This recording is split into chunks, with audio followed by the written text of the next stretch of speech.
Hey guys, it's Renee, Presley Forever VSG Journey. As you can hear, where are we? I'm out getting ready to feed the chickens. It is raining. It's been raining for a week. It's disgusting.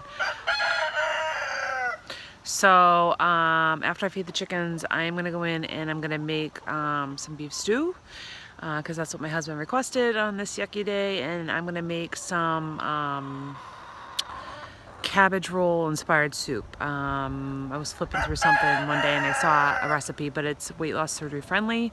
It's ground pork. You can use beef, turkey, and then I'm going to use cauliflower instead of rice, and cabbage and tomatoes, and that's basically it. So good for us.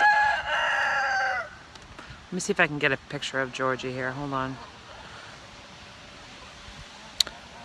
I can't figure out how to flip the camera around. Hold on. Where is he? Georgie? They think I'm going to feed him, which I am. Alright guys, I will see you in the kitchen in a couple minutes. Bye. Okay, so here are the ingredients. I happen to have some lean ground pork. This is 90-10 in the freezer, and I am still working on going through my freezer and trying to use what I have. So I'm going to use that. You could use beef, turkey, whatever. I've got a bag of pre-chopped onions. I get these at Market Basket, which is a local Northeast chain. I get these and the bell pepper strips and keep those in the freezer. They're so handy for everything. Ready to roll. Trader Joe's riced cauliflower, and this is the raw or uncooked. I also have frozen, but I'm going to use this. I've got a bag of shredded cabbage. We've got some low sodium chicken broth. Some of the spices I'm going to throw in. I'm cheating using squeezed garlic, onion powder, thyme, garlic powder, Himalayan pink sea salt, Worcestershire, paprika, and then I buy cases of crushed tomatoes with basil for tomato sauce, but I'm going to use that. And of course, black pepper. So what I'm going to do first is I'm going to brown the pork and add the base layer of seasoning. I'm going to throw in the onions and garlic and probably the cauliflower, and then dump in the liquids and then add the cabbage last and let it simmer. So I'll kind of show you once I get things going. And then over here I've got my fixings going for the beef stew. So I'll see you in a bit. Okay, so this is the crock pot beef stew.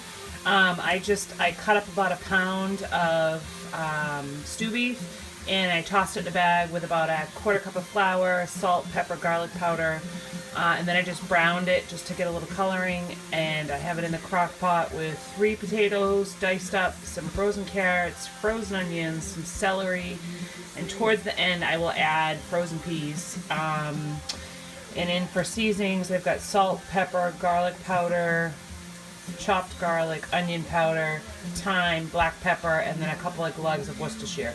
So I'm going to let that go on high for probably 4 hours.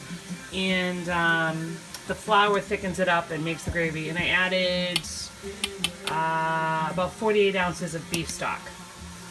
And over here, the pork is browning up. I'm going to add the onions and the cauliflower, give that a little cook, and then I'll check back in with you. And here are my 2 helpers, Dougie and Gypsy. I can't cook without them because they're hoping that I'm going to drop something for them. Alright, sorry about the camera angle.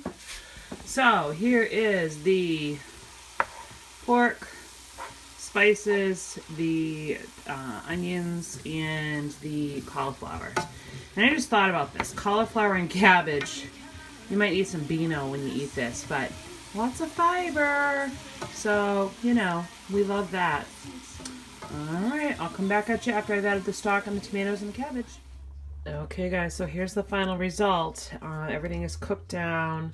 The cabbage is wilted and the cauliflower is nice and soft. I did probably end up adding probably close to 1.5 tablespoons of garlic powder and onion powder ultimately. Probably close to 1 tablespoon of salt, the whole thing, pepper. There was a dash of paprika, a handful of dried thyme, and I did add a couple of splashes of rice wine vinegar. I tend to like acidity in my soups and sauces. And here's the mug I'm gonna have for lunch. Update on the beef stew. It is tasting and looking good. It hasn't thickened yet because it hasn't come to a boil, and the flour that was on the beef and a little bit of olive oil I put in the bottom will basically make a room, thicken that up. So that's it for the soup making. Now I gotta eat my lunch and clean up this mess. Talk to you later.